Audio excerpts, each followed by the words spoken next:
natin yung mga sandok na pinadala ng pamangkin ko.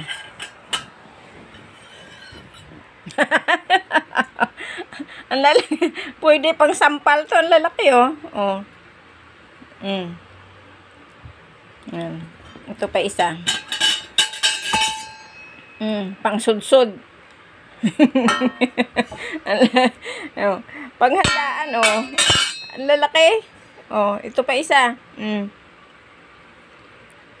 Sus Maria. Yan mo, ang lalaki, oh. Isang sandok mo nito, oh. Solve ka na, oh. Lalaki. Ang kakapal siya, ang bigat, oh. Bibigat. Kaso lang, hinatid nung bayaw ko, nawala yung may kahoy dito yan sa dulo. Napansin niya ngayon, nawala na. Baka daw nahulog, binalikan niya doon sa dinaanan niya. Ang laki-laki.